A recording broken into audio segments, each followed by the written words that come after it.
Like we feel like, how could God use me? How could God do anything through me, through my life, in me? Again, it goes back to the question, like, what would I tell someone a few steps behind me? Don't look at your ability. Look at your sufficiency. Look at God's all surpassing ability and capability through you. You need Him.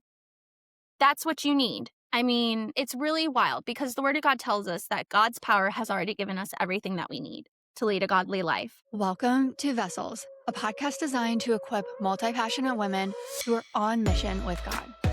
This is a space to be filled back up as you pour out to the people around you. Each week, you'll hear honest conversations and encouragement to strengthen your faith and help you move forward in your calling. Now, let's get into this week's episode. Hey friends, welcome back to another episode. I'm excited because this week I'm chatting with a new friend, Cassandra Speer, and I'm excited for you guys just to meet her and be encouraged by her story and be encouraged by all that she's up to. So, Cassandra, thank you so much for being on the podcast. Tell our listeners just a little bit about you, who you are, what you do. Yeah, it's a privilege to be here, Courtney. Well, for starters, I'm a mom and I am a proud wife of a military veteran. My friends and family refer to him as Dan the Man, and he is the best. We like him. I decided I'm going to keep him around. We have 3 wild and rowdy kids, and you might end up hearing them in the background because it is the last week of summer break. I am an author, and I am also VP of a global ministry called Her True Worth.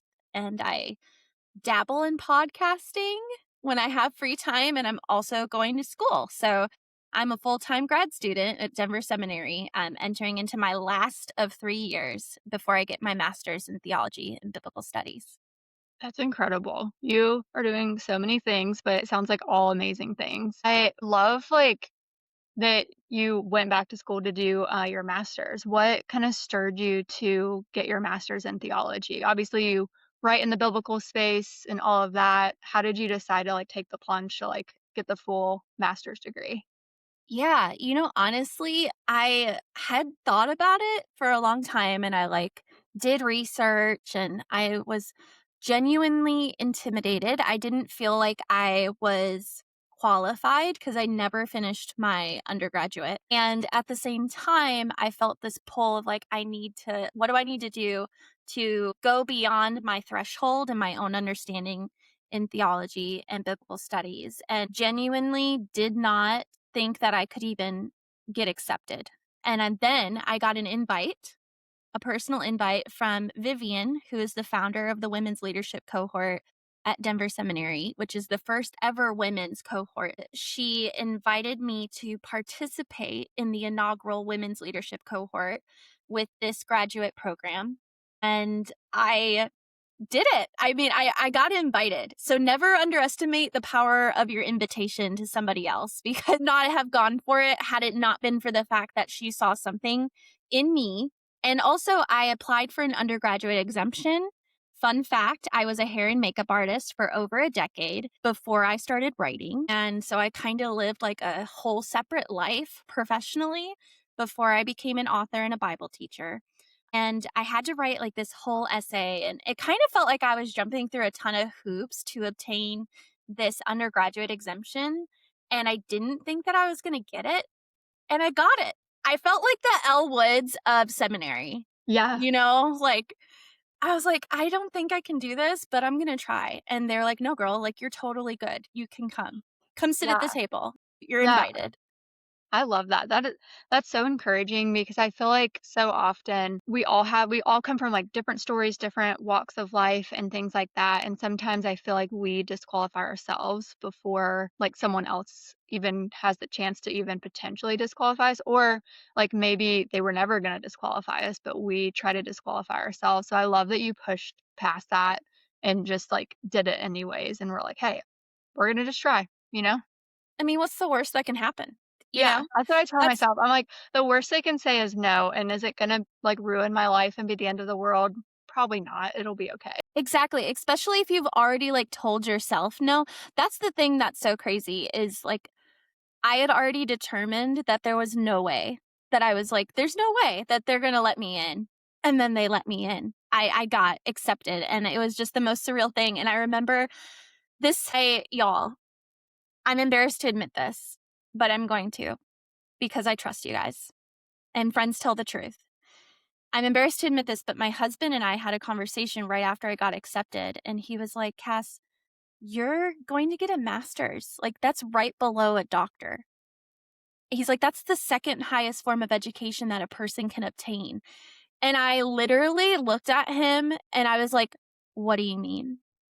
I had no idea. I did not know Yeah. what I genuinely, like, when people joke, like, I didn't know what I was signing up for, I genuinely had no idea what I was signing up for. I was just along for the ride.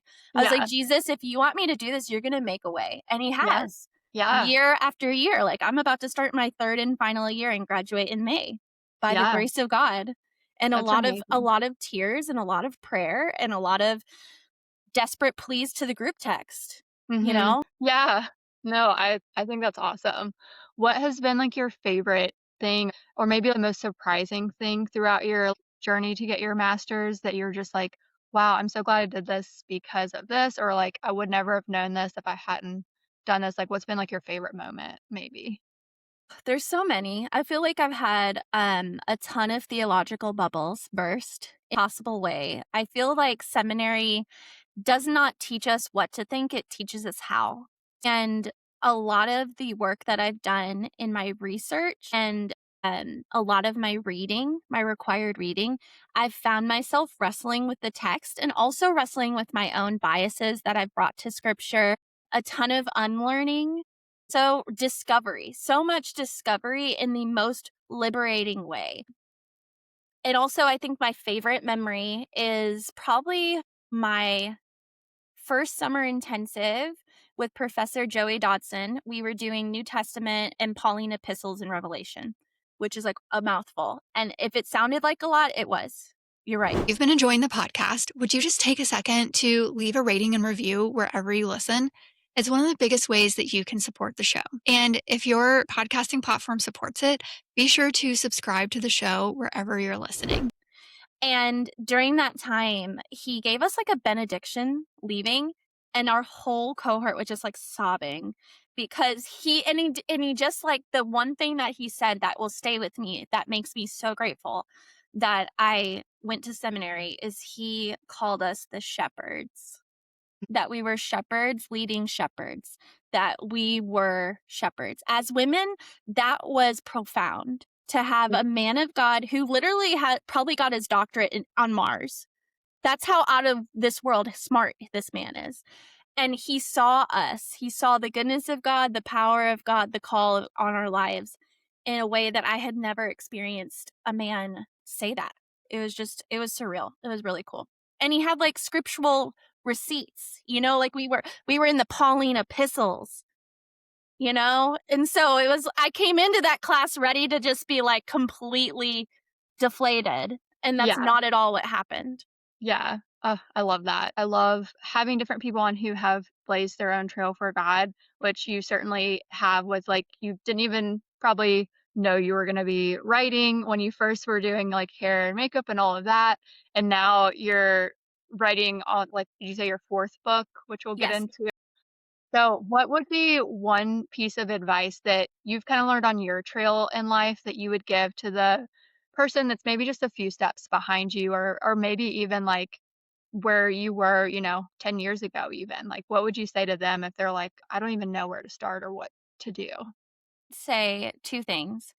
The first thing is don't determine God's capacity based on your inability, Mm, yeah. because there's so many things that I have had the privilege of participating in with God that I have no business whatsoever being involved with. And if we were to look at my list of qualifications prior to becoming a best-selling author or like a co-partner, co-leader of a global ministry that reaches 3 to 5 million women a month, and my getting a master's degree, like before all of that, there was nothing on paper as to I would have probably been voted least likely theologian.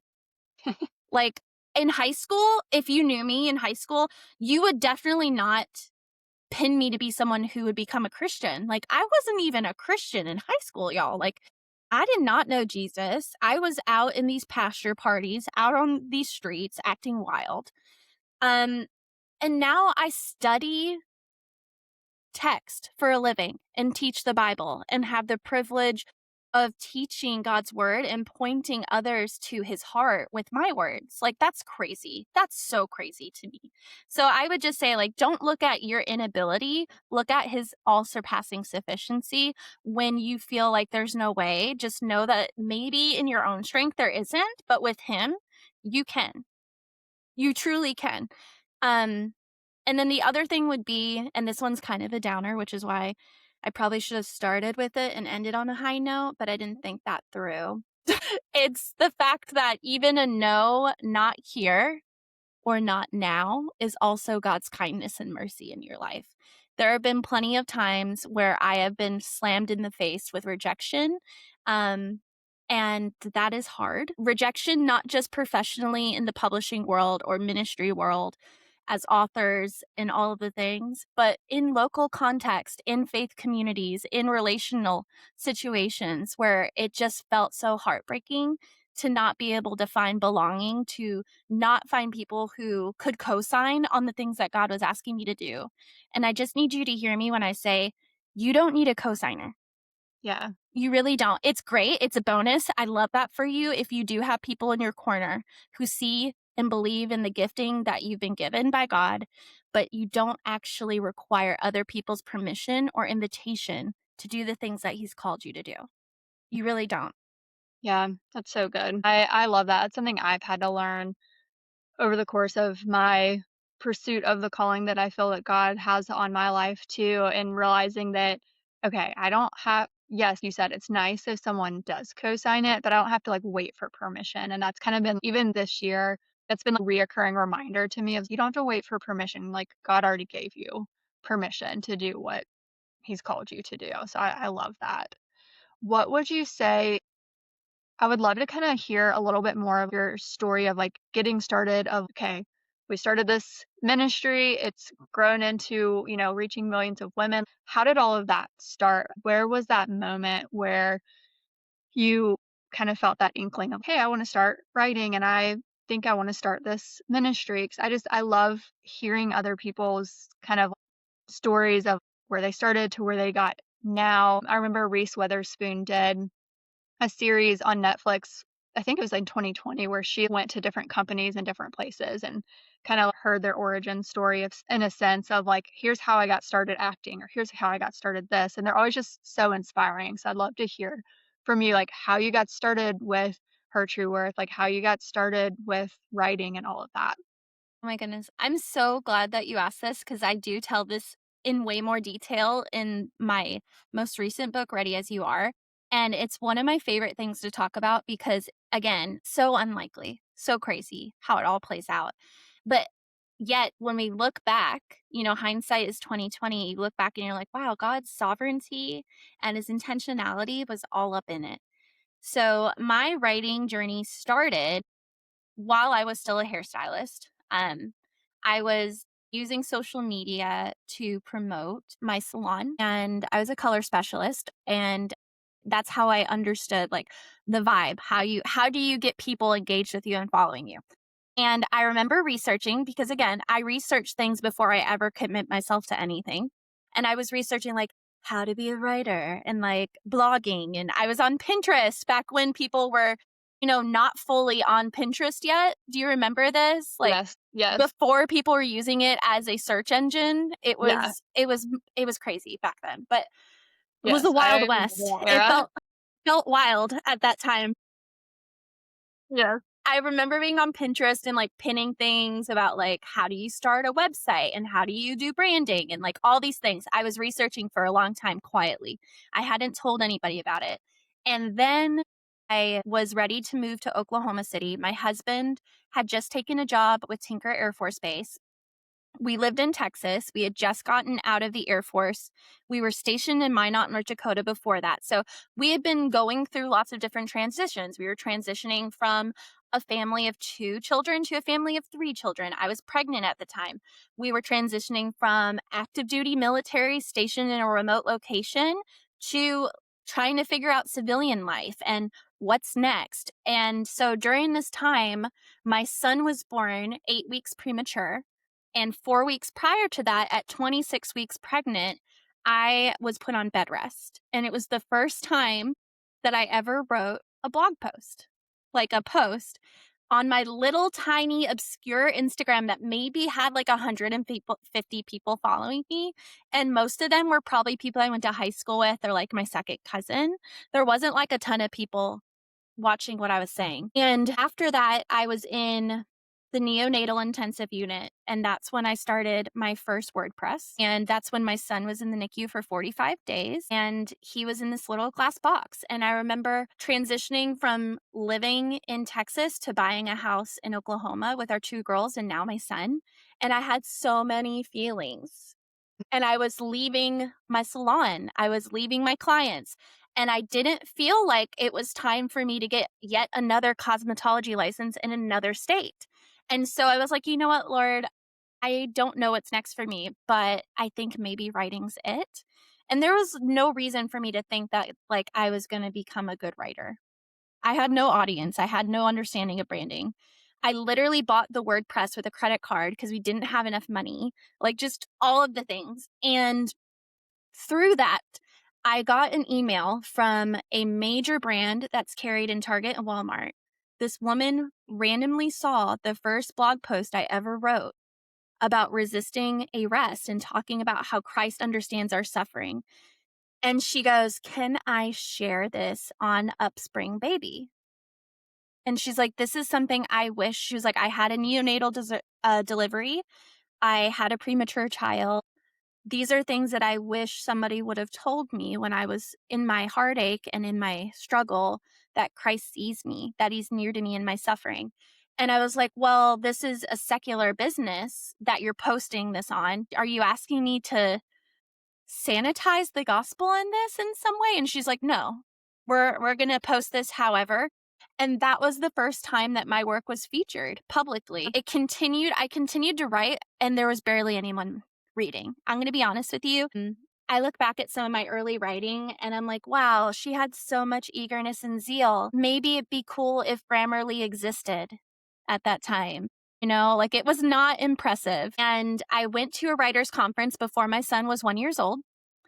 I went to Waco, Texas, and I got a text message from Brittany, who is the founder of Her True Worth. And she was like, "Hey, I read something that you wrote on your Instagram, and I was wondering if you would be interested in becoming my first guest writer for Her True Worth." She's like, "I think I want to write, I want to have a writing team. Would you be willing to participate in this?" No coincidence here. I was in Waco, Texas at my first writers conference, learning how to obtain a literary agent, learning how to write a book proposal. Crazy. And that's how it began. Just one yes at a time and a lot of obscurity and not very many people listening, to be honest with you. Like it wasn't like I had one post go viral. It was years of writing and no one really listening. But it just takes one person to resonate with you. It takes one person to receive your words as a balm for their heart. That's really all it takes. And that's really all that I've written to send. No matter how many best-selling books, no matter going on Good Morning America, all these things, I'm always thinking about the one person on the other side of that page or that screen. Yeah, that's incredible. So, like, you started writing for Her True Worth. How did you end up becoming like is it co-owner, co-founder? How VP. did you end up, or VP? Yeah, how did you end Yes. up becoming like on the leadership level of that? So it was crazy because Brittany randomly, we were on the phone and we were talking as friends do. And she's like, "So I was thinking maybe we should lead this together." And at the time, we had like 140 to 130,000 people in the Her True Earth community. That's a staggering amount. It Yeah. was a large amount of people. I can't fit Yeah. them in my living room. Right. And I was wildly intimidated. Yeah. Most people would be like, OMG, totally. I was so hesitant. I was like, Yeah. I don't know about this because that's a lot of responsibility. And I have so much reverence for being responsible to God, Yeah. because whether we realize it or not, anytime that we're put in a position with the gospel in a public sphere, we are responsible as a teacher. Mhm. So I was like, I don't know. I'm not sure. Let me pray about this. And so I took a few days. I talked to God about it. And I told Brittany, I was like, listen, I will co-lead this with you, which at the time I think my role was operations. And then eventually it shifted into being redefined as vice president of the ministry, still co-leading, still co-authoring. But I told her, I said, listen, I will do this for as long as God allows me. And the moment that I can't let go is the moment I need to walk away. And if he asks me, and I'm constantly checking in, like if he asks me, hey, can I have it? Yeah, you can have it. Yeah. Have all of it. And Yeah. it's at millions of people now. Yeah. And I'm constantly Incredible. checking with God, like, do you want this? Want this for me? I don't want anything that you didn't hand me. At a point in time that you ask me to relinquish this, I will, because I can't gain the world and lose my soul. Yeah. That's so good.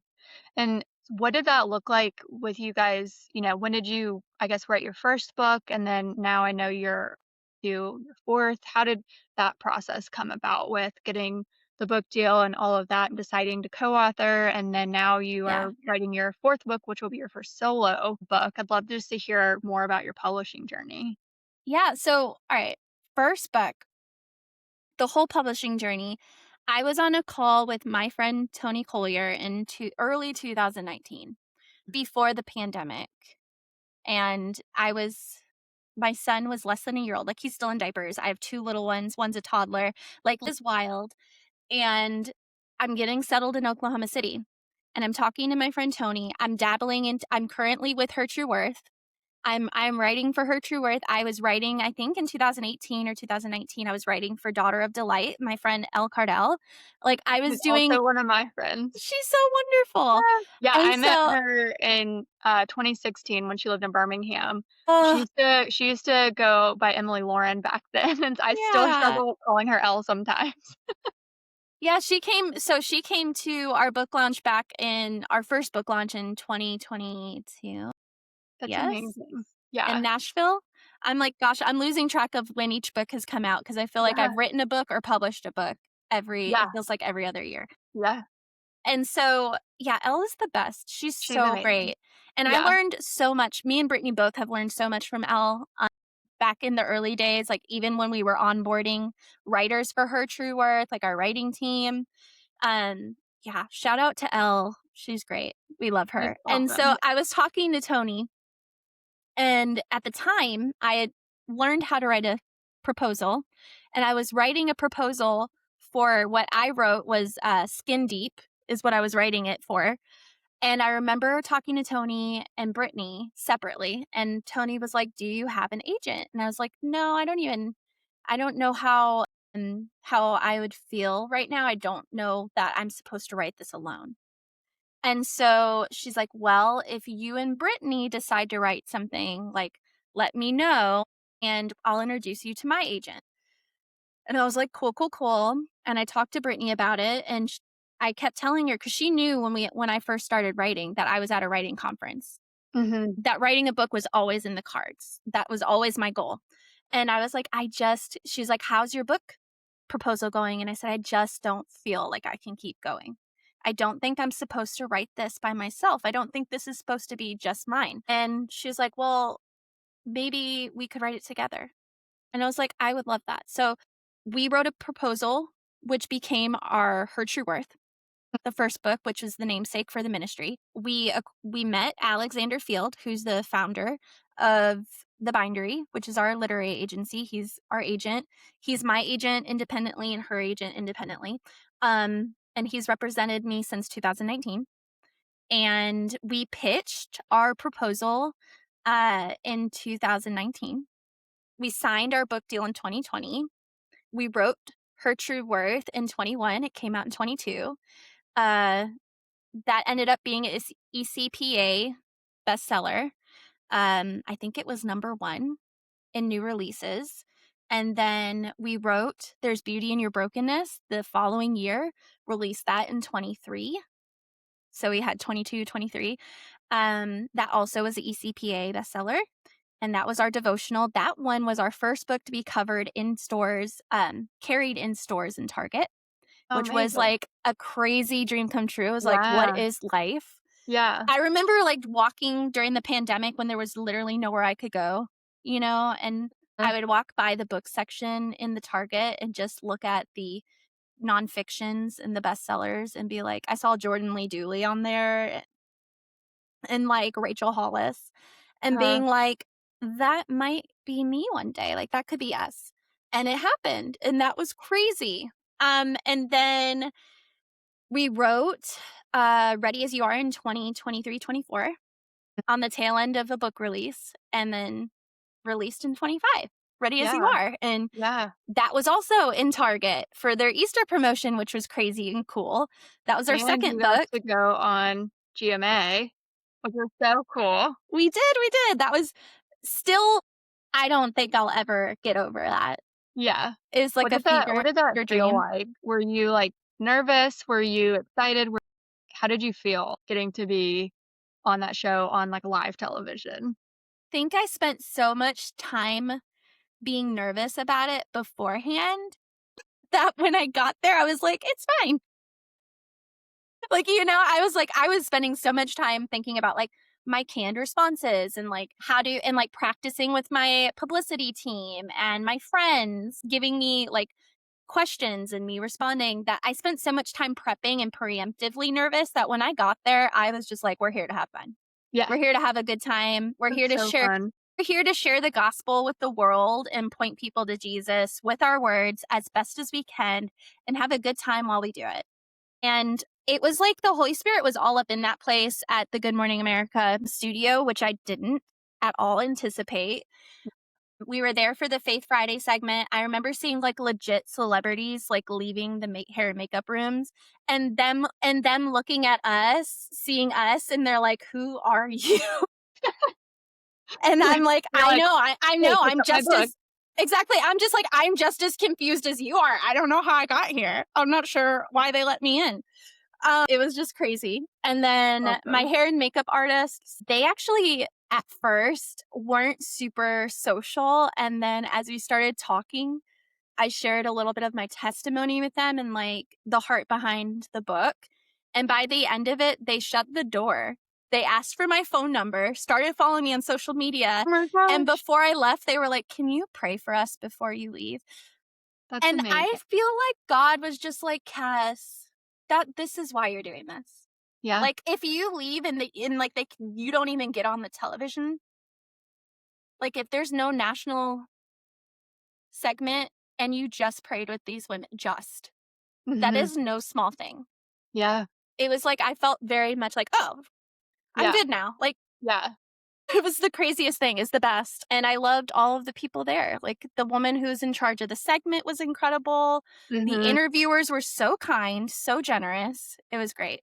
That's awesome. Well, and I feel like that kind of like, I feel like God can be ironic sometimes, but it's like it ties back to your book, Ready as You Are. Tell us about that book and, like, being ready as you are and kind of what the heart of that message is. Yeah, I feel like Ready as You Are might as well have just been like my memoir for my life. Because it's like, honestly, it's on the concept of discovering a life of abundance when you feel disqualified or inadequate and uncertain, which is like, hi, it's me. That's my story. And the reality is, like, so many of us live our lives waiting for permission or an invitation to live on mission of God. And we don't actually have to. There's purpose in every moment. And not only is there purpose in every moment, but missional living has nothing to do with public life or with a platform or with a pulpit. Living on mission of God, mission and movement is living actively for God. It's really that simple. And so that's what this book is about, is using what you have in your hands right now. Like we talk about jail and we talk about like how she had her tent peg. We talk about the woman with the alabaster box Mhm. and how that was what she had in that moment, and how it often feels like the things that we don't have much. Like we feel like, how could God use me? How could God do anything through me, through my life, in me? Again, it goes back to the question, like, what would I tell someone a few steps behind me? Don't look at your ability. Don't Mhm. look at your sufficiency. Look at God's all surpassing ability and capability through you. You need Him. That's what you need. I mean, it's really wild because the Word of God tells us that God's power has already given us everything that we need to lead a Yeah. godly life. And that sounds really simple and it sounds like cool, but like my bank account's in the negative, or cool, but I don't have a master's degree. Cool, but I don't have a ministry team at my church who is willing to come alongside me. What am I supposed to do? Is God enough for me? Can I do that thing? And it may not even be ministry. That's really unique and specific to me. But if you're dealing with like speech pathology, if you're looking at, do you want to, if you want to advocate for people in the foster care system, are you looking at using your creative abilities as a graphic designer and you want to branch out and do your own business? Fill in the blank here. You don't have to wait for someone else. It's missions everywhere. It's where your feet are. That's the mission of God. Where you go is holy ground because He goes with you. He's at work within and through you, in the marketplace and at church, everywhere, always. Mhm. I love that. I've even experienced that in my own life with I was in the corporate world for 10 years and I had started a side hustle of a graphic design business doing websites and branding. And then on the side of that, I also do writing and speaking, and I've written self-published a book and things. And yeah, same thing. I just was like, okay, God, I don't know what I'm doing, but we're just gonna do it. And I'm gonna trust that you're gonna show up on the other side of my yes. What is maybe either a practical piece of advice or even just like a practice or a biblical truth that you kind of lean back on in those moments where that doubt will creep in or those lies will start to creep in when you're about to do something kind of scary for God or do something out of obedience and the enemy tries to kind of come at you? I think that the most practical advice I could give of what I do to combat those accusations from the enemy, or honestly, just accusations in and of myself, I feel like we're always telling ourselves a story. Right. Mhm. And we don't always stop to evaluate whether or not what we say to ourselves are true. Mhm. And so I think that the best advice that I could give, the thing that I do as frequently as I can, is that I will question everything that I feel is an accusation against me, anything that's the accuser, right? But also myself. There are a lot of things that we tell ourselves that aren't true. And there's some legitimate. I had a podcast interview about this book, and the interviewer actually had a very good point. She's like, "Okay, you're writing a book about ready as you are, but you're getting a master's degree. So are you really ready?" And I was like, "Okay, yes, absolutely hear what you're saying.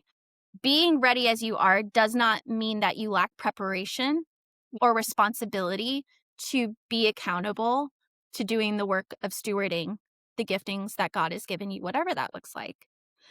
But you have to be sure to take inventory of what is true and what's not true. And the second thing would be to talk to people about those things.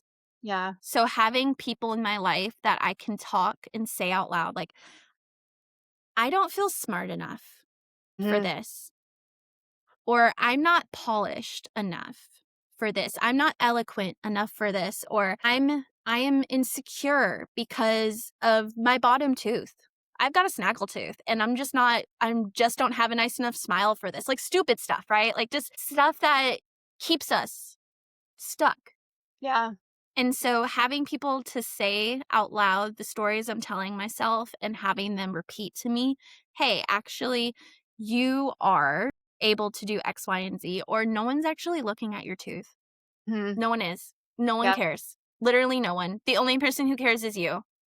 No one on national TV is gonna be evaluating your dental plan at all. Exactly. Like, just having people or constructive, like, saying, "You know what? You're right. You probably weren't as prepared as you could have been for whatever that thing is, and Mhm. you're disappointed in the results of that. Let's evaluate moving forward what you need to do differently." Like, Mhm. people who love God and love you will tell you the truth, and they'll dispel the lies. Yeah, yeah, and it goes back to being so careful who is in that inner circle that you have around you. Are you surrounded by people who are gonna be negative and not speak life over you? Or are you surrounded by people who will speak life and help you see God's truth about your life? Because that can be so important as well. One thing that I love just to like end the show with is just something fun. Like, what is something you're enjoying lately? It can be like a soda, it could be a candy, it could be anything that's just like bringing you joy in life lately. I've been watching Abbott Elementary. I love Abbott. It's so funny. It brings a lot of joy to my life, and also, sometimes when I need to turn my brain off because I feel like it's running on all cylinders between podcast and grad school and book writing and parenting and all the things, I'll watch The Good Place over again But because yeah, it's so that one's a good one. funny. I love silly humor, Yeah. so I enjoy watching Abbott Elementary and The Good Place. Yeah, those are both some feel-good shows. They're both really funny. I love them. Well, that's awesome. Well, how can everyone connect with you? Where can they find your book? I'll make sure to link everything in the show notes, but I would love for them to be able to connect with you on social media and grab your book. Yeah, so Her True Worth, Ready as You Are, and There's Beauty in Your Brokenness are all available everywhere that books are sold. You can easily find it on Amazon, all of the places that you like to go, and some indie stores will also keep it, and christianbooks.com, all the things. And you can find me on social media on Instagram and Threads and Facebook with Cassandra L. Speer. Speer. And you can find my website at www.cassandraspeer.com. And you can listen to my podcast, Hard and Holy, everywhere that you can listen to podcasts. Yeah, awesome. Well, thank you so much for being on the show and just sharing your story, and it was just such a pleasure to have you on. Oh, it's my privilege. Thank you for having me. If this episode came to mind for someone, would you mind to send it to them? You never know how God might use it, and I would love for it to help more people.